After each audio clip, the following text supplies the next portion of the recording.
Searching education के YouTube channel में आप सभी का स्वागत है। आज की क्लास में मैथ रेलवे एनटीपीसी सीबीटी 1 2020 के सेट नंबर 7 को कवर करेंगे। इससे पहले सेट 6 तक के वीडियोस को इस चैनल पर अपलोड किया जा चुका है। अगर आपने पहले के वीडियोस नहीं देखे हैं तो अवश्य देखें। तो आइए बिना देरी के स्टार्ट करते हैं आज की यह महत्वपूर्ण क्लास। पहला प्रश्न है, हरीश और विमल एक कार्य को 20 दिन में पूरा करते हैं।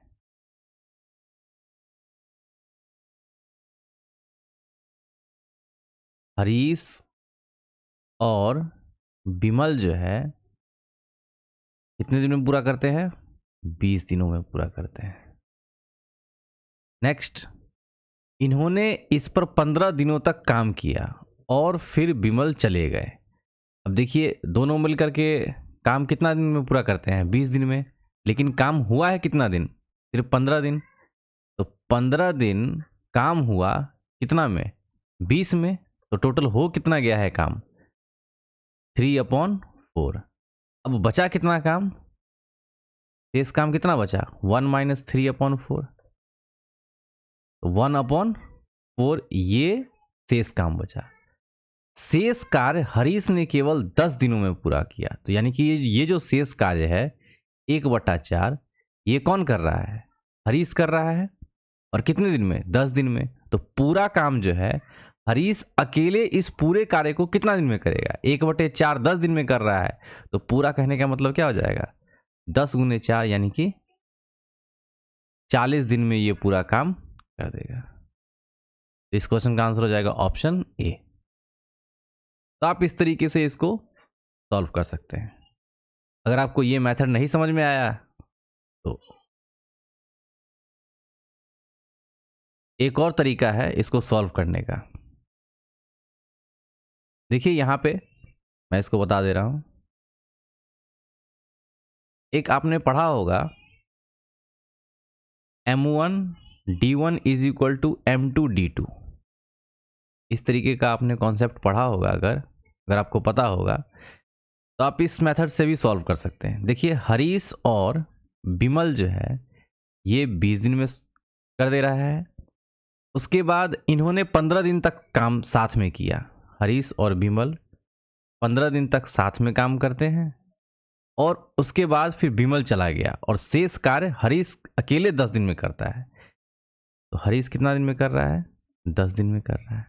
अब इसे सॉल्व कीजिएगा तो h और b का वैल्यू आ जाएगा आपको। तो देखिए यहाँ पे 20h plus 20b = 15h plus 15b plus 10h। इधर से h 15h ही हो जाएगा। और ये 10h और 15h कितना हो गया? 15 10 25। 25 में से 20 गया 5h और ये 20b में से 15b गया तो 5b बराबर 5h। तो कहने का मतलब ये है b = h के बराबर है। यानी कि b और h का जो एफिशिएंसी है वो क्या है? दोनों का सेम है। अब इसका जो वैल्यू है क्या करेंगे? तो हरीश अकेले पूरे कार्य को कितने दिन में करता है? तो हरीश पूरा कार्य कितने दिन में? अब टोटल वर्क यहां से निकाल लेते हैं। टोटल वर्क कैसे निकालेंगे? तो इन दोनों का एफिशिएंसी यहां पुट करेंगे। तो 1 + 1 = 2। यहाँ पे 1 प्लस हरीश का 1 और विमल का 1 और इसको 20 से मल्टीप्लाई करेंगे। 1 1 2 20 दूनी 40। करवाना किससे है? हरीश अकेले इस कार्य को कितने दिन में पूरा करता है? तो हरीश का एफिशिएंसी क्या है? 1 है। 1 से डिवाइड कर देंगे बराबर क्या हो जाएगा? 40 दिन। तो आप इस मेथड से भी सॉल्व कर सकते हैं। ये समझने के लिए था, बट पेपर में आपको ये प्रोसेस करने की कोई ज़रूरत नहीं है। ये समझाने के लिए मैंने बता दिया। अदरवाइज आपको क्या है? इस मेथड से सॉल्व करना है और ये विदिन सेकेंड आपका सॉल्व हो जाएगा। अगले क्वेश्चन की तरफ बढ़ते हैं। अगला क्वेश्चन देखिए। नेक्स्ट है, यदि √3n = 7 to 9 है तो n किसके बराबर है? अब देखिए इस तरीके से है 3n इज इक्वल टू 729। अब 729 है, कहने का मतलब देखिए ये 3 के पावर में n है, तो कहीं ना कहीं ये जो वैल्यू है 3 का कोई ना कोई पावर होगा ये। तो 3 का आप खुद से मल्टीप्लाई कर सकते हैं, 3 का स्क्वायर करके। 3 को 2 बार मल्टीप्लाई कीजिए तो 3 तिये 9, 3 बार करेंगे तो 3 तिये 9 तिये 27, 4 बार 3 तिये 9 तिये 27 तिये 81, 5 बार कीजिएगा तो 81 तिया 8 त्रिक 24, 3 एकम 3, 243। फिर अगर 6 टाइम करिएगा तो कितना आएगा, 3 तिये 9, 4 तिये 12, 3 दूना 6, 1 7। यानी 3 के पावर में ये क्या है, वैल्यू 6 है। छोटा नंबर है ना, इस वजह से इस तरीके से कैलकुलेट कर लिए। तो यहां 3 to the power n under root 3 to the power n is equal to 6 to the power 3 to the power 6। अब यहां से क्या करना है, इस रूट को हटाना है, तो दोनों तरफ क्या करेंगे, स्क्वायर करेंगे। 3 to the power n is equal to क्या हो जाएगा, 3 टू द पावर 6 दूनी 12, 3 कैंसल और ये क्या हो जाएगा, n का वैल्यू 12। इस तरीके से इसको सॉल्व कर सकते हैं।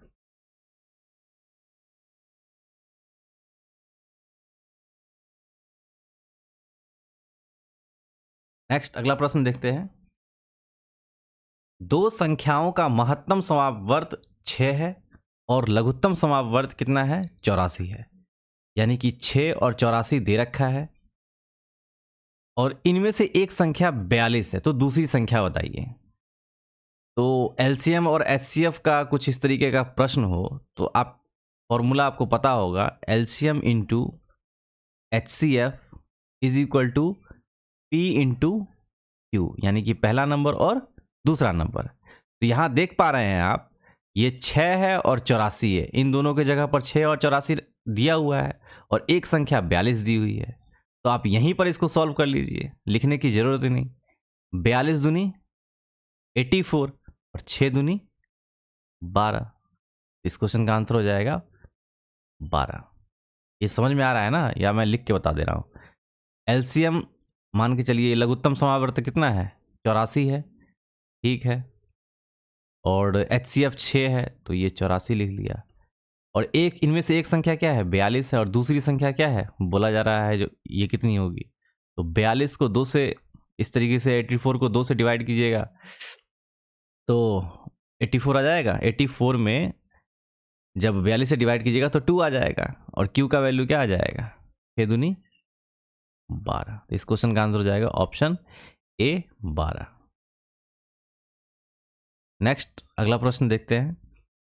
यदि x square y square plus 1 upon x square y square is equal to 83 है तो x y minus 1 upon x y का वैल्यू क्या होगा। देखिए इस टाइप का क्वेश्चन हो ना तो आप ये नंबर देखा कीजिए, ये नंबर क्या है, 83 है। अब आप गौर कीजिएगा तो ये किस नंबर के स्क्वायर रूट के आसपास में है। तो आप देखिएगा ये जो है 81 के पास में है और 81 का जो स्क्वायर रूट होता है वो क्या होता है, 9 होता है। ये तो आपको पता है। तो ये 81 कब होगा, जब इसमें से 2 घटाएंगे। क्या करेंगे, इसमें से 2 घटाएंगे। अब देखिए इसमें से 2 घटाएंगे और यहां पर क्या है, अब इसमें से 2 हमने घटाया है तो इसमें से भी क्या करना होगा, 2 घटाना होगा। तो आप इस तरीके से लिख लीजिए। ये माइंड में कैलकुलेशन करने का चीज़ है, समझाने के लिए मैं बता दे रहा हूं। यहाँ पे एक्स स्क्वायर और ये वाई स्क्वायर है। इसको आप ऐसे भी लिख सकते हैं, एक्स वाई का whole square plus 1 upon x और वाई का होल स्क्वायर और यहाँ पे -2 कर लीजिए इज इक्वल टू 83 माइनस 2, यानी कि इसका वैल्यू क्या देगा आपको, 81 देगा। अब आप गौर करेंगे, यहाँ पे ध्यान देंगे तो इस 2 के साथ में आप ये भी तो लिख सकते हैं 2 इंटू 1 अपॉन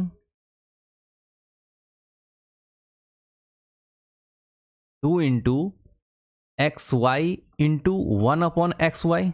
आप ये भी तो लिख सकते हैं क्योंकि एक्स और एक्स वाई ये दोनों क्या हो जाएगा, कैंसिल आउट हो जाएगा, तो हमें क्या मिलेगा, 2 मिलेगा। तो ये हमने एक्स्ट्रा लिख दिया। क्यों लिखा? क्योंकि जब आप एक्स वाई माइनस 1/xy का स्क्वायर करेंगे तो हमें ये रिजल्ट देगा। ये करने का यही मकसद था। तो दोनों तरफ -2 क्यों किए? क्योंकि 83 है, इसको 81 लाने के लिए इधर अगर 2 घटाएंगे तो राइट हैंड साइड में 2 अगर घटाएंगे तो लेफ्ट हैंड साइड में भी 2 घटाना होगा। और 2 के साथ xy इंटू 1/xy क्यों लिखे? क्योंकि ये दोनों कैंसिल आउट होकर के 2 दे देगा। तो ये चीज़ समझ में आया? तो a माइनस बी का होल स्क्वायर ये होगा और इज इक्वल टू ये क्या हो जाएगा? 81। अब इसका वैल्यू पूछा जा रहा है एक्स वाई माइनस 1/xy। तो ये जो स्क्वायर है इसको अगर रूट दोनों तरफ चढ़ा देंगे इस तरीके से और दोनों तरफ रूट चढ़ाएंगे तो ये स्क्वायर रूट से कैंसिल आउट हो जाएगा और इसका जो वैल्यू देगा वो क्या देगा? 9 देगा। तो इस क्वेश्चन का आंसर क्या हो जाएगा? Option B 9। तो ऐसे प्रश्नों को इस तरीके से किया जाता है। इसे खैर यहां पे भी कर सकते थे। नेक्स्ट, एक छोटी कंपनी में महिला कर्मचारियों की संख्या और पुरुष कर्मचारियों की संख्या का अनुपात ये दे रखा है। ठीक है, यदि कंपनी में पुरुष कर्मचारियों की संख्या, अब देखिए पहले महिला है फिर पुरुष है और पुरुष क्या है? 3 है और 3 का वैल्यू क्या दे रखा है? 90 के बराबर में है। यानी कि कितना गुना? 30 गुना। पुरुष का जो रेशियो दे रखा है 3 दे रखा है और ये 3 बराबर कितना है? 90 के बराबर में है। अब क्या पूछा जा रहा है? तो कंपनी में काम करने वाले कर्मचारियों की कुल संख्या यानी कि 3 + 2, इसका वैल्यू क्या है? 5 और यही 5 का वैल्यू पूछा जा रहा है। तो 5 दिए क्या हो जाएगा? 15 यानी कि 150। अगला प्रश्न देखते हैं। यदि एक वृत्त का क्षेत्रफल 154 सेंटीमीटर स्क्वायर है तो वृत्त की परिधि क्या होगी? बहुत ही आसान प्रश्न। Pi r square is equal to 154, ये गिवन है। तो आर का वैल्यू यहां से आ जाएगा। आर का वैल्यू कैसे आएगा? अब देखिए यहां पे 22 7 से निकल जाएगा और आर का वैल्यू क्या आ जाएगा? 7 × 7 49 और 49 का स्क्वायर रूट कीजिएगा तो क्या आ जाएगा? 7। तो आर का वैल्यू हमें मिल गया 7। अब पूछा किसका जा रहा है? वृत्त की परिधि। वृत्त की परिधि क्या होती है? 2πr इंटू 7, 22 दूनी 44। इस क्वेश्चन का आंसर हो जाएगा। नेक्स्ट देखते हैं। एक व्यवसायी 20 वस्तुएं खरीदता है। क्या करता है? 20 वस्तुएं खरीदता है जिनका क्रय मूल्य 15 वस्तुओं के क्या है? विक्रय मूल्य के बराबर में है। यानी कि कोई व्यवसायी है 20 वस्तुएं खरीदता है और 20 वस्तुओं का जो क्रय मूल्य है वो 15 वस्तुओं के विक्रय मूल्य के बराबर में है। तो क्वेश्चन पूछा जा रहा है व्यवसायी का लाभ या हानि परसेंटेज क्या है? तो देखिए CP/SP ये क्या हो जाएगा? CP/SP 15/20, 5 × 15 और 5 × 20। अब SP 4 है और CP क्या है? 3 है। यहां से प्रॉफिट होगा 1 किस पे? CP पे 3 और गुने 100, यानी कि 100 में 3 से डिवाइड कीजिएगा तो 33.33% का क्या होगा? प्रॉफिट होगा। आप डिवाइड कर लीजिए, अदरवाइज 100/3 ये कॉमन क्वेश्चन है। 33 इसका 33.33 इसका आंसर आ जाएगा। नेक्स्ट अगले प्रश्न की तरफ बढ़ते हैं। टोकरी में रखा एक आम हर 1 मिनट में दुगुना हो जाता है। यदि टोकरी 30 मिनट में आमों से पूरी तरह भर जाती है तो टोकरी का आधा भाग कितने मिनट में भर जाएगा? इस क्वेश्चन को ध्यान से देखिएगा। हर 1 मिनट में क्या हो जाता है? 1 मिनट में टोकरी में रखा एक आम जो है 1 मिनट में दोगुना हो जाता है। अब देखिए 1 मिनट में क्या हो जाएगा? 2 हो जाएगा। 2 मिनट में क्या होगा? इसका दोगुना यानी कि 4 हो जाएगा। 3 मिनट में 8 हो जाएगा। 4 मिनट में 16 हो जाएगा। ये मैं लिख रहा हूं, वैसे लिखने की जरूरत नहीं है, समझाने के लिए। अब आप ध्यान से देखिएगा तो 1 मिनट में 2, दूसरे मिनट में इसका दुगुना, तीसरे मिनट में इसका दुगुना, चौथे मिनट में इसका दुगुना हो रहा है। और पूछा क्या जा रहा है? अब 30 मिनट तक तो आप लिखिएगा नहीं, वो ज़्यादा कैलकुलेटिव हो जाएगा। तो मान के चलिए 30 मिनट में कुछ आम रहा होगा, और तो टोकरी का आधा भाग कितने मिनट में भर जाएगा ये पूछा जा रहा है। यानी कि आधा भाग कहने का मतलब क्या है, x/2। इसी का क्या होगा, दुगुना x हो जाएगा। तो आप ध्यान दीजिएगा, 1 मिनट पहले देखिए, 2 में से 1 गया 1 मिनट पहले जो है इसका आधा हो जा रहा है। 3 में से 2 गया 1, मतलब 3 में से 1 गया 2, यानी कि 1 मिनट पहले क्या है, इसका आधा हो जा रहा है। 1 मिनट पहले इसका आधा हो जा रहा है, यानी कि ठीक 1 मिनट पहले क्या होगा, इसका आधा हो जाएगा। तो वही तो पूछा जा रहा है, टोकरी का आधा भाग, यानी कि ये जो आधा भाग है कितने मिनट पहले भरा जाएगा, और 30 मिनट में पूरा भरा जा रहा है, यानी कि 1 मिनट पहले, यानी कि 29 मिनट में क्या होगा, टोकरी का आधा भाग भर जाएगा। लॉजिकल क्वेश्चन है, इसमें कोई कैलकुलेशन वाली बात नहीं है, समझने का चीज़ है ये। 1 मिनट में 2 हो रहा है, 2 मिनट में 4 हो रहा है, 3 मिनट में 8 हो रहा है। तो ये पूछा जा रहा है, टोकरी का आधा भाग ही तो पूछा जा रहा है, क्योंकि 30 मिनट में पूरा भर रहा है। तो 1 मिनट पहले, यानी कि 29वें मिनट में क्या होगा, टोकरी का आधा भाग भरा हुआ मिलेगा। ठीक है, अगले प्रश्न की तरफ बढ़ते हैं। अगला प्रश्न है 3√2 + 2 इंटू 3√-2 का 13 + 15 क्या होगा। अब गौर करेंगे तो देखिए, ये अलजेब्रिक फॉर्मूला पे बेस्ड है, a + b a - b। a + b a - b का वैल्यू क्या होता है, a² - b², और a² क्या होता है, 3×3 9, और 9 दूनी 18 हो जाएगा ये। अब माइनस 2 दूनी 4, तो 18 में से 4 गया 14, ये तो इसके जगह पे 14 तो आप मौखिक निकाल सकते थे। और 14 का 13, यानी कि अब क्या है, 14 का 13, इसमें 14 से गुना कर दीजिए। 2 4 182, और 182 में 15 ऐड कीजिएगा तो क्या आ जाएगा, 7। एक यूनिट, जब देखिए यूनिट डिजिट पे एक ही नंबर आ रहा है तो आगे कैलकुलेशन करने की जरूरत ही नहीं है। वैसे आप कर सकते हैं, 8 1 9 197, बस यूनिट डिजिट देखा, एक है, सिंगल है, टिक करके आगे बढ़ जाएंगे। ये चीज़ समझ में आया, a + b a - b, तो मैं लिख देता हूँ a + b into a - b का जो वैल्यू होता है क्या होता है, a² - b² के बराबर में होता है।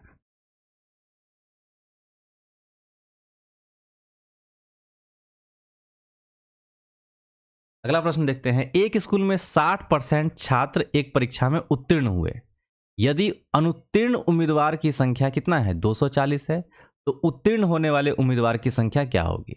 देखिए 60 उत्तीर्ण होते हैं तो कितने अनुत्तीर्ण हुए, 40, और 40 के बराबर में क्या है, 240, 0 0 4 6 24, यानी कि इसका वैल्यू क्या आ गया, 6 आ गया।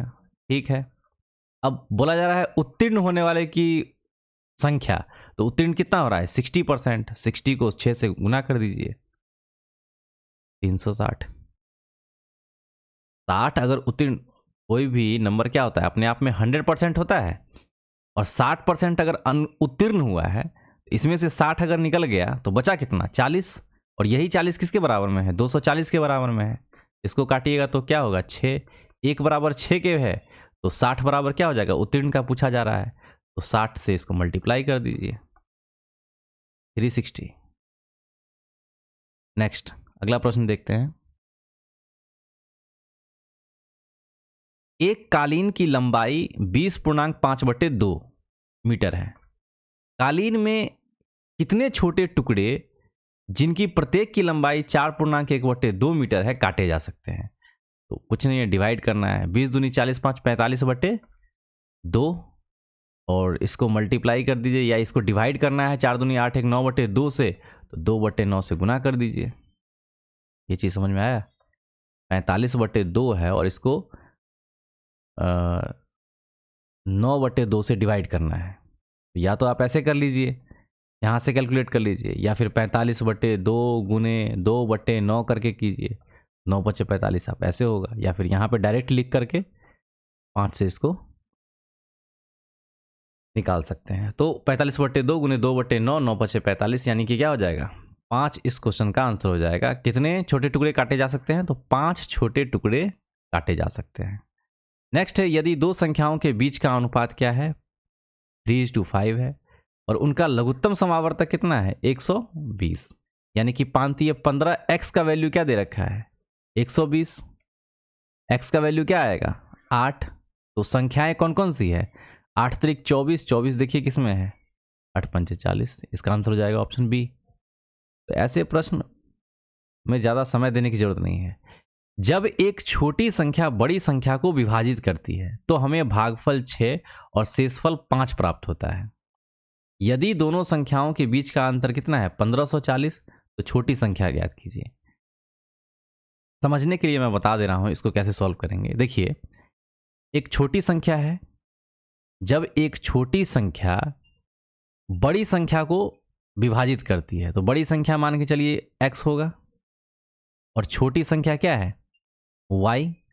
बड़ी संख्या को, जब एक छोटी संख्या बड़ी संख्या को विभाजित करती है तो भागफल में क्या मिलता है? हमें 6 मिलता है और शेषफल में क्या मिलता है? 5। और इन दोनों का मान के चलिए अंतर जो है वो क्या है? दिया हुआ है x minus y is equal to क्या है? 1540। ये गिवन में है। अब आपने ध्यान दिया होगा, इस टाइप का क्वेश्चन जब रहता है, भागफल, भाजक और भाज्य और शेषफल रहता है, तो फॉर्मूला होता है भाजक गुने भागफल प्लस शेष बराबर किसके होता है? भाज्य के। और ये जरूरी नहीं है आपको याद होना चाहिए। ये अगर आपको नहीं भी पता है तो आप खुद से भी इस फॉर्मूला को जनरेट कर सकते हैं। कैसे?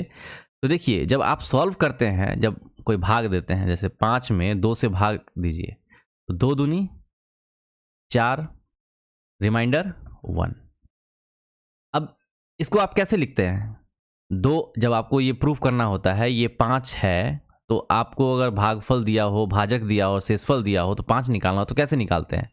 2 दूनी 4, 2 दूनी 4 1 5। पूर्णांक वाला क्वेश्चन रहता है तो कैसे निकालते हैं? 2 1/2, 2 दूनी 4 1 5/2। इस तरीके से लिखते हैं। 5 में 2 से अभी हमने डिवाइड किया था, 5/2। 2 दूनी 4 1 5/2। यानी कि ये जो 5 है, ये 5 क्या है? ये 5 भाज्य है। और देखिए यहाँ पे 2 क्या है आपका? ये भागफल है। तो भागफल और गुने क्या है? भाजक। यानी कि ये भागफल है और ये है भाजक। तो भागफल गुने भाजक ये हमने लिख दिया। और ये जो 1 था इसको हमने क्या किया? 2 गुने 2 4 प्लस 1 शेषफल को जोड़ा। जोड़ने के बाद क्या आ गया? 5/2। यानी कि किससे हम मतलब डिवाइड कर रहे हैं तो हमें ये मिल जाता है। तो अगर आप इस फॉर्मूले पे इसको रखिएगा, देखिए भाजक क्या है हमारा? y और भागफल क्या है? 6 और प्लस शेषफल आ गया 5 और बराबर क्या है? x के है। यानी कि हम कह सकते हैं ये 6y plus 5 is equal to क्या दे रहा है? x। अब x का वैल्यू यहाँ पे ये आ गया, x का वैल्यू यहाँ पे रख दीजिए। x का वैल्यू यहाँ पे रख दीजिए। 6y plus 5 minus y is equal to 1540। 6 में से 1 गया 5y बराबर 1540 में से 5 गया 1500, क्या आ जाएगा? 35। y का वैल्यू क्या आ जाएगा? 307। यानी कि y का वैल्यू क्या आ जाएगा? 307। अब पूछ क्या रहा है? तो छोटी संख्या ज्ञात कीजिए। और ये क्या थी? ये तो छोटी संख्या थी ना। y क्या है? छोटी संख्या है। और बड़ी संख्या में छोटी संख्या से डिवाइड कर रहे थे, y क्या थी? हमारी छोटी संख्या। डायरेक्ट हमारा y निकल के आ गया। इस क्वेश्चन का आंसर हो जाएगा ऑप्शन डी 307। इतना ये जो प्रोसेस था ना, ये समझाने के लिए था ये फॉर्मूला कैसे जनरेट हुआ। कुछ नहीं है। अगर आपको याद नहीं है तो आप इस तरीके से थोड़ा सा कैलकुलेशन कर लीजिए और ये आपका फॉर्मूला निकल के आ जाएगा। भाजक गुने भागफल प्लस, अगर आपको याद है तो वेल एंड गुड। और इस पे आप इसको रखिएगा क्योंकि भाजक हमारा क्या है? y है। भागफल क्या है? 6 है। और शेष जो है हम इसमें जोड़ देंगे गुना करके। जोड़ने के बाद हमें क्या मिलेगा? भाज्य मिलेगा। और x का वैल्यू मिला, यहाँ पे पुट किया और y का value answer. Next, sine 23 upon cos 67 plus cos 71 sine 19 का मान क्या होगा। देखिए ये कट करके 1 देगा, ये भी कट के 1 देगा, तो इसका आंसर क्या हो जाएगा 1 + 1 = 2।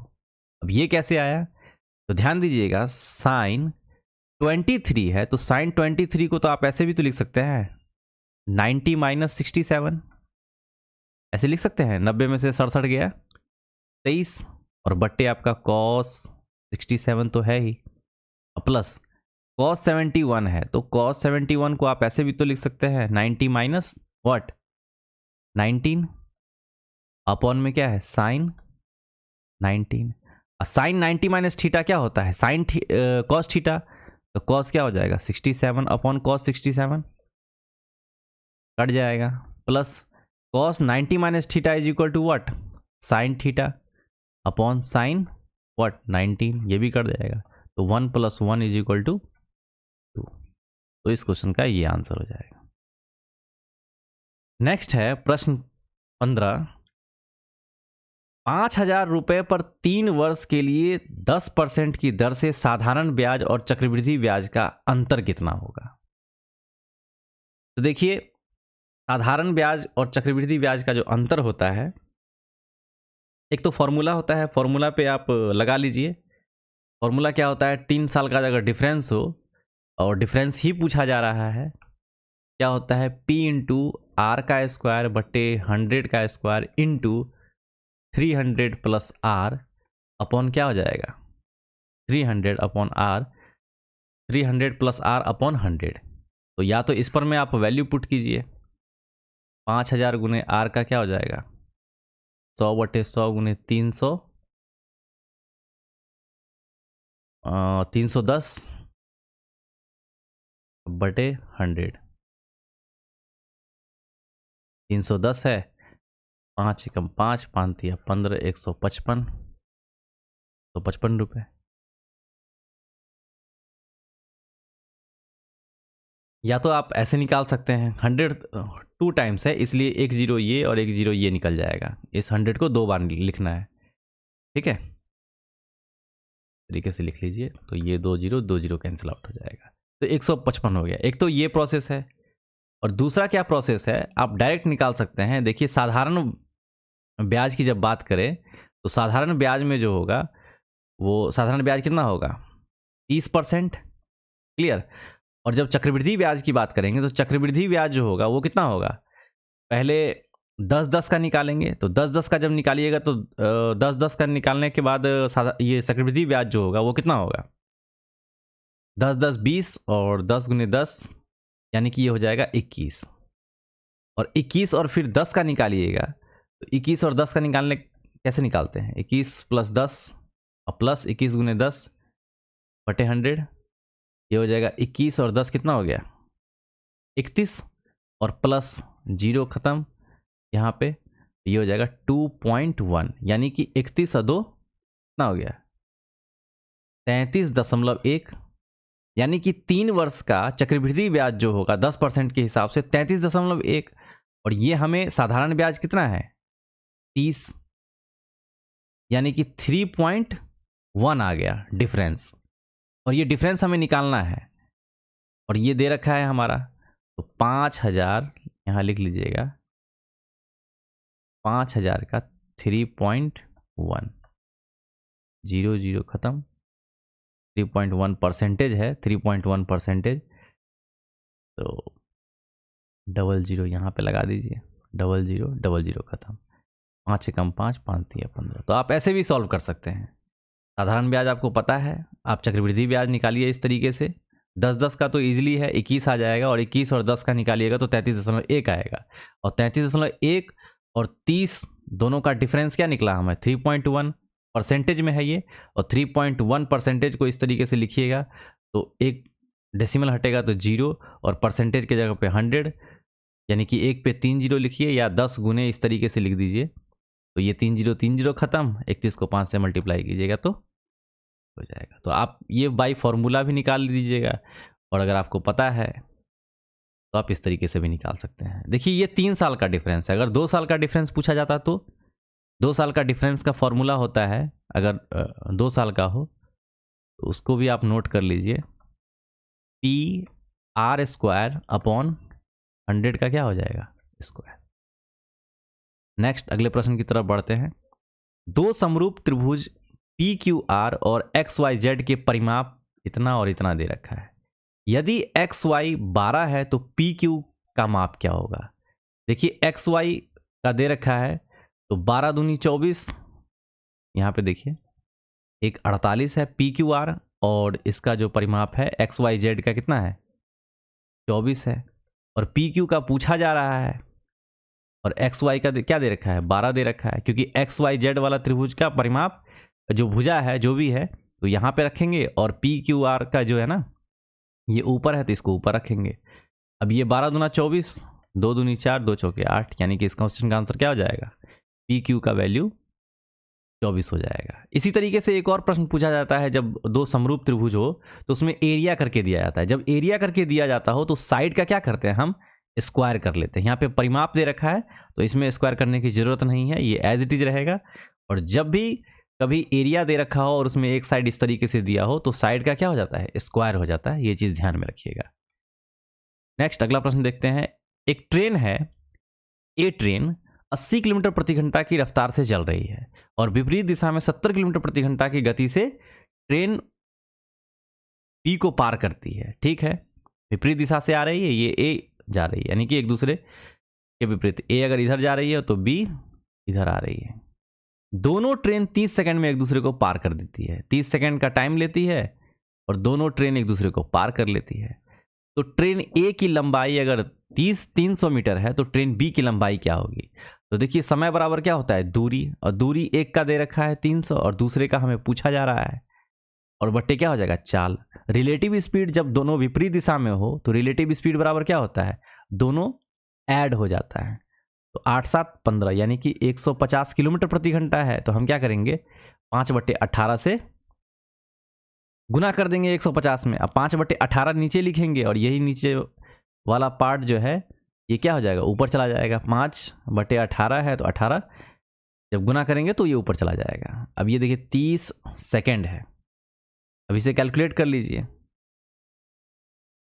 6 पंचे 30, 6 तरीक 18, 3 पचे 15 हो जाएगा, 5 25, 25 पंचे 125, 125 यानी कि 1250 आ गया।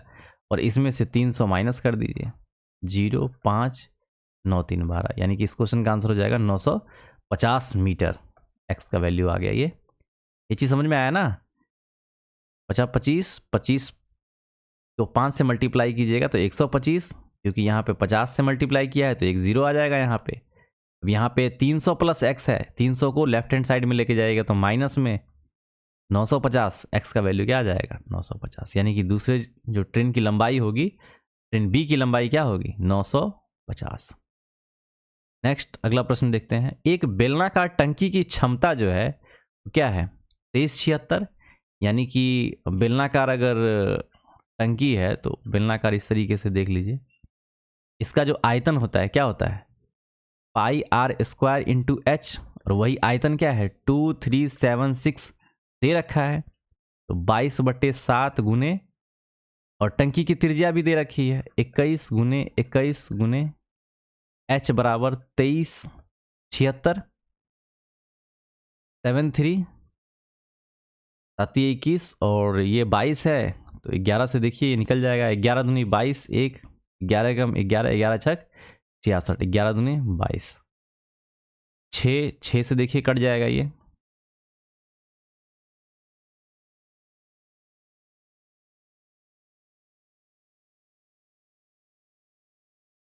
यानी कि h का वैल्यू जो होगा 36/21 आएगा।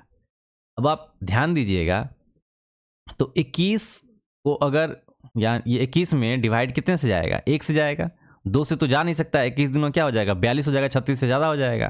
तो 2 5 3 वाला तो कोई होगा नहीं, 1.71।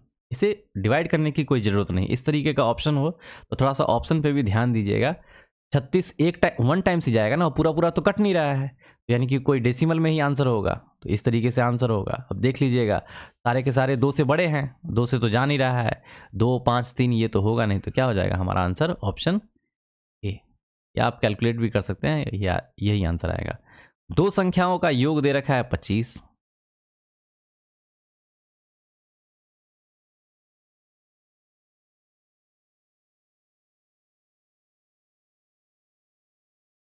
दो संख्याओं का योग जो है ये 25 दे रखा है, और अंतर जो है वो 15 दे रखा है। तो संख्याओं का अनुपात पूछ रहा है, कटेगा 2x बराबर हो जाएगा 40, x का वैल्यू आ गया 20, एक 20 आया तो दूसरा क्या होगा 5, x का वैल्यू अगर आया 20 तो y का वैल्यू क्या आ जाएगा 20, 25 में से 20 गया तो 5, 4:1। क्वेश्चन का आंसर हो जाएगा ऑप्शन बी। नेक्स्ट अगले प्रश्न को देखते हैं। x प्लस 1/x का वैल्यू 9 दे रखा है, तो x स्क्वायर प्लस 1/x² का मान क्या होगा, तो आइए देखते हैं। देखिए ऐसे प्रश्न को मैंने इससे पहले भी करवाया है, तो आप देखिएगा x प्लस 1/x, इसका जब स्क्वायर, अब स्क्वायर वाले का वैल्यू पूछा जा रहा है, तो इसको क्या करेंगे स्क्वायर करेंगे, दोनों तरफ स्क्वायर करेंगे, तो दोनों तरफ स्क्वायर करेंगे तो 9 9 जा 81 हो जाएगा। अब यहां पर मैं इसको स्क्वायर करेंगे, थोड़ा सा माइंड में ही कैलकुलेट कीजिए, तो a square plus B square plus 2a भी आएगा, इधर प्लस 2 आएगा, और A B x into 1/x, x cancel हो जाएगा तो 2 बचेगा, और ये 2 उधर जाकर के क्या हो जाएगा माइनस में चला जाएगा। 81 में से 2 घटाइएगा तो क्या आ जाएगा 79। तो ये खुद से भी कर सकते थे, एकदम माइंड में कैलकुलेशन करने की कोई ज़रूरत नहीं है। अदरवाइज आप देख सकते हैं किस तरीके से किया गया। 1/x इज इक्वल टू अगर 9 दे रखा है तो दोनों तरफ हम क्या करते हैं स्क्वायर करते हैं, तो ये x² आ गया plus 1/x² plus 2a into क्या होता है b is equal to 81, x से x खत्म, और 81 इसी का वैल्यू पूछा जा रहा है, तो 81 माइनस ये 2 उधर जाकर के माइनस में हो जाएगा, तो ये क्या देगा रिजल्ट 79। नेक्स्ट अगले प्रश्न की तरफ देखते हैं। देखिए 0.27 का स्क्वायर माइनस 0.13 का स्क्वायर अपॉन 0.27 प्लस 0.13 है, तो a square minus B square a plus B into A minus B, तो a प्लस बी करिएगा तो 27 और 3 30 10 40, 0 पॉइंट क्या आ जाएगा 4 इंटू ए माइनस बी 4 1, यानी कि 0 पॉइंट क्या आ जाएगा 14, और इसको ऐड कीजिएगा तो क्या आ जाएगा 0.4 0.4 0.4 कैंसिल 0.14, इस क्वेश्चन का आंसर हो जाएगा। ये स्पेस बेस्ड था a square minus B square पे, इसका क्या होता है a प्लस बी, अलजेब्रा में अगर आपने पढ़ा होगा तो a minus B. Next tan theta plus cos theta is equal to 5 है, तो tan square theta plus cot square theta plus 2 tan square 60 degree का वैल्यू क्या होगा। दोनों तरफ क्या करते हैं स्क्वायर करते हैं, दोनों तरफ स्क्वायर करते हैं, 25, और ये क्या हो जाएगा आपका 25, और tan square theta plus cot square theta का वैल्यू क्या आ जाएगा 23, ये 23 हो जाएगा।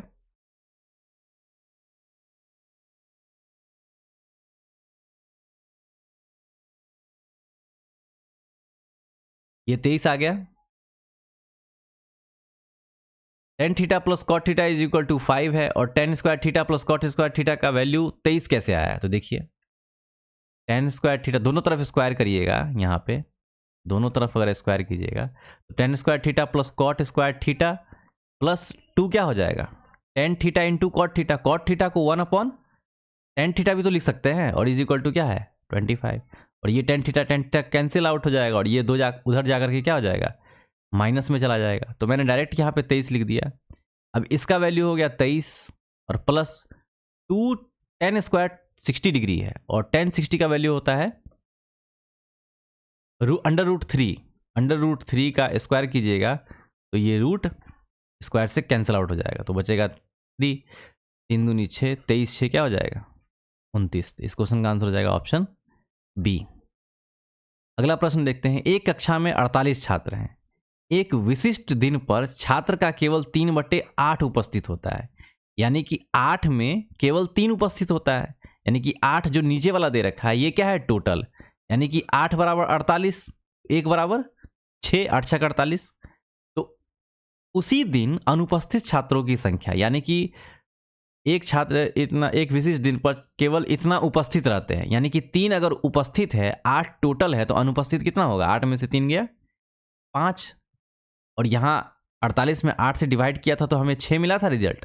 तो उसी दिन अनुपस्थित का पूछ रहा है, इसको 6 से मल्टीप्लाई कर दीजिए, 30। इस क्वेश्चन का आंसर हो जाएगा ऑप्शन डी। आप ऐसे कैलकुलेट कर सकते हैं। ऐसे प्रश्नों को जो नीचे वाला दिया रहता है ना, वो टोटल रहता है, और टोटल क्या दिया है, 48 दिया हुआ है।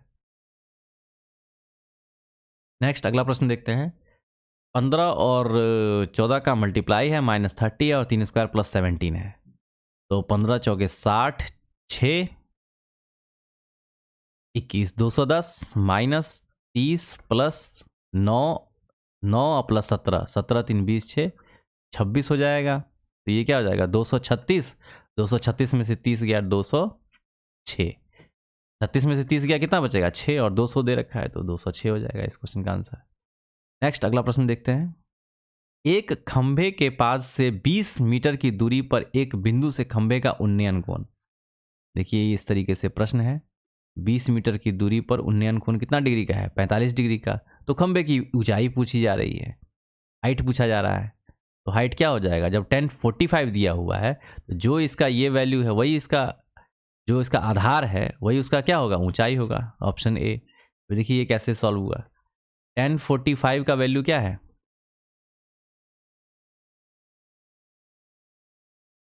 1045 का वैल्यू है ऊंचाई, इसको मान के चलते हैं ये h है, तो h अपॉन क्या होता है b, यानी कि 20। 1045 का value 1 is equal to h upon 20, h का वैल्यू क्या हो जाएगा 20।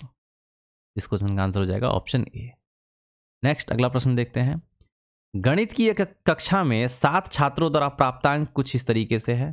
तो बहुलक, तो जो नंबर ज़्यादा होगा, देख सकते हैं 65 2 बार है, बाद में ये देखते हैं 62 53, तो 65 2 बार ये, तो इसका बहुलक क्या हो जाएगा 65।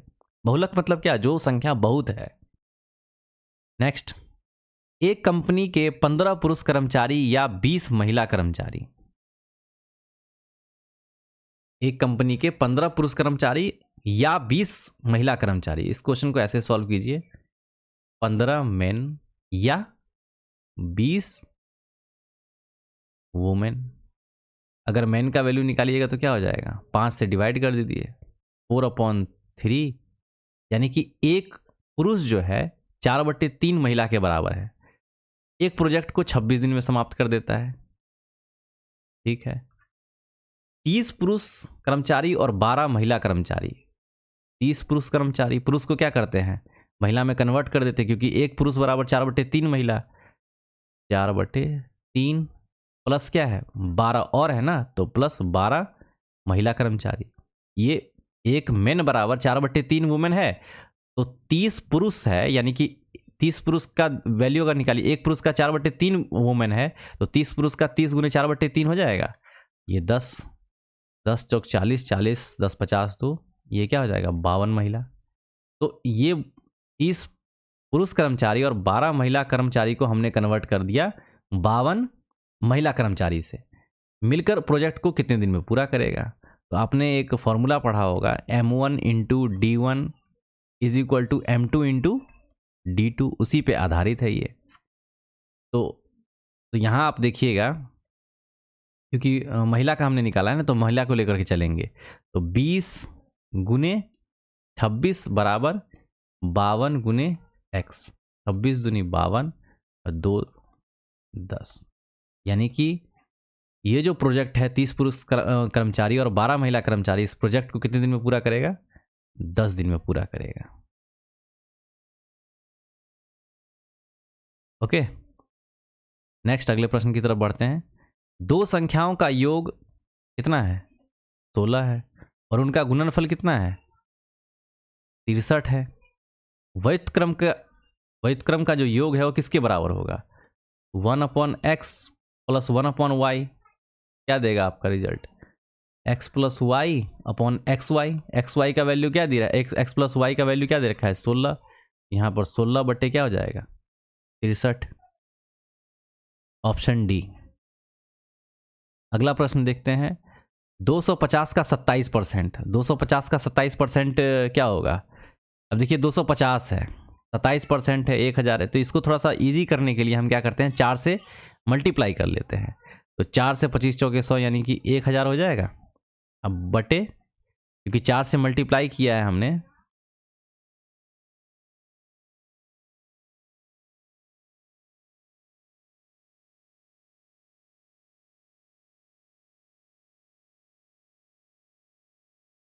चार से अगर हमने मल्टीप्लाई किया है तो 4 से हम क्या करेंगे डिवाइड भी करेंगे, और इनटू में क्या है 27%।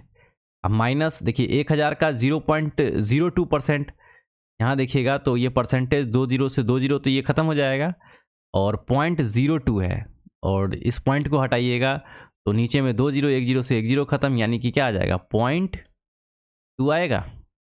0 से 0 खत्म, और ये 27 270 बटे 4 आएगा। इसको 2 से काट दीजिए तो 2 एकम 2 2 3 6, यानी कि 135 बटा 2 आएगा। और 135 बटे 2, 135 में 2 से डिवाइड कीजिएगा तो कितना आ जाएगा आपका 7.5, यानी कि 67.5 आ जाएगा। इसको डिवाइड कीजिएगा और इसमें से क्या घटाना है 0.2 घटाइएगा तो क्या आ जाएगा 67.3। इस क्वेश्चन का आंसर हो जाएगा ऑप्शन डी 67.3। नेक्स्ट अगला प्रश्न देखते हैं।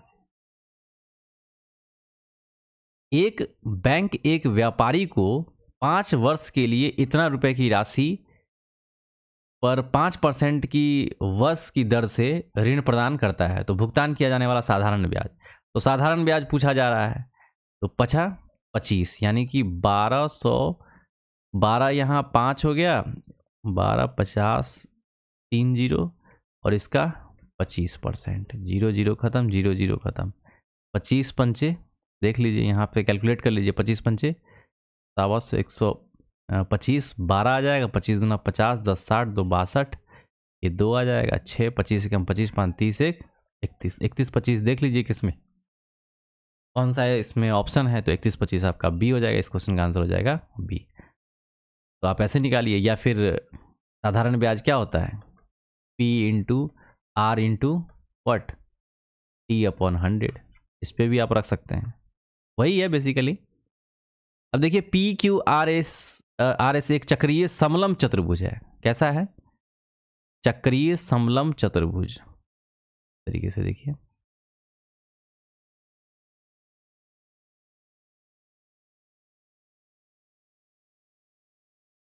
जहां PQ SR के समानांतर है, और PQ क्या है हमारा, ये व्यास है, तो व्यास है तो ये सेंटर से जाएगा, ये है P और ये है Q। PQ और समलंब चतुर्भुज है, तो समलंब चतुर्भुज किस तरीके का होता है, ऐसा होता है।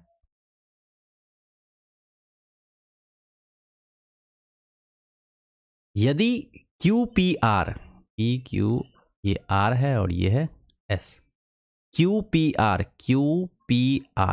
ये जो है ये कितना दे रखा है 40, और आपको पता होना चाहिए जब व्यास सर्कल पर एंगल बनाता है तो वो कितने डिग्री का होता है 90 डिग्री का, ये आपको पता होना चाहिए, कॉन्सेप्ट है। जब ये 90 ये 40 तो ये कितना होगा 90 + 40 130, 9 4 13 130, और ये हो जाएगा आपका 50। जब ये 50 तो चक्रीय चतुर्भुज है, आमने सामने का जो एंगल होगा वो 180 के बराबर में होगा, ये 50 तो ये कितना होगा 130। Option A. नेक्स्ट अगला प्रश्न देखते हैं।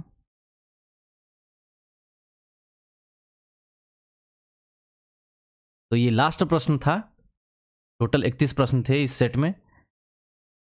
तो आपको कैसा लगा वीडियो, आप कमेंट सेक्शन में जरूर अपना प्रतिक्रिया दें।